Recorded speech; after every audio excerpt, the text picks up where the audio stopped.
Now let's talk about a theory of free will that denies premise 3 of this argument. Denies the claim that if determinism is true, then nobody ever acts freely. Earlier, we kind of highlighted the possibility of this view by talking about compatibilism. It's the claim that free will and determinism are compatible. Now we're going to look at one particular way to be a compatibilist. This way is called soft determinism. Let me give you the core idea of soft determinism, then we'll work through a few definitions. The core idea of soft determinism is if you do it because you want to, if you've got a set of beliefs and desires, and it's your beliefs and desires that cause you to do it, then you did it freely.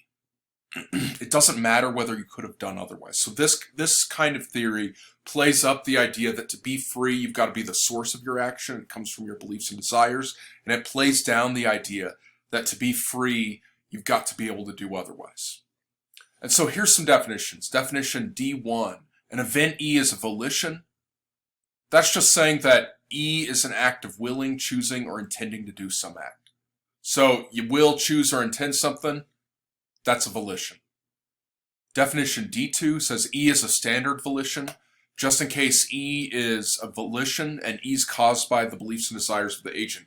So if you choose to do something, and your choosing to do it is caused by your beliefs and desires, that's a standard volition. And then definition D3 says an A is a voluntary action. That's just another way of saying A is an action that's caused by a standard volition. So if you have a belief and desire combination, there's stuff you want, stuff you believe, and what you believe and what you want get together and cause you to choose something, and your choosing something causes you to act, then that's a voluntary action.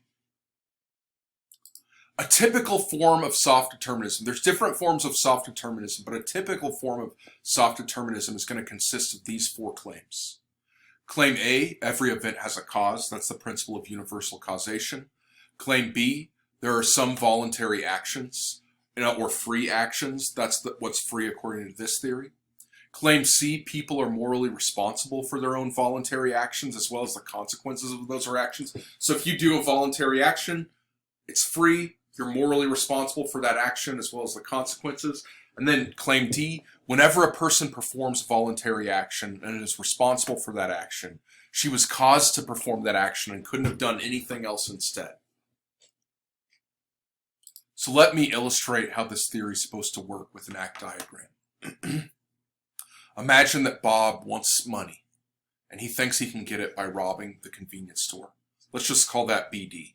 Bob wants money and believes he can get it by robbing the convenience store. V is Bob willing, choosing, or intending to rob the store. A1 is Bob robbing the store. C1 is Mr. Convenience, the owner of the convenience store, being very unhappy as a result of what Bob did. This question mark represents the long history of causes going back however long, leading up to the belief and desire combo Bob has of wanting money and believing he can get it by robbing the store. Him wanting money and thinking he can get it by robbing the store, that causes him to will, choose, or intend to rob the store. That causes him to rob the store, and that causes Mr. Convenience to be unhappy. So what this theory says is, look, Bob did it because he wanted to. That's enough to be free. He's the source of his action. It came from him. There might be this long history of causes that goes back to the Big Bang or whatever that led up to him wanting to do it. But he did it because he wanted to do it.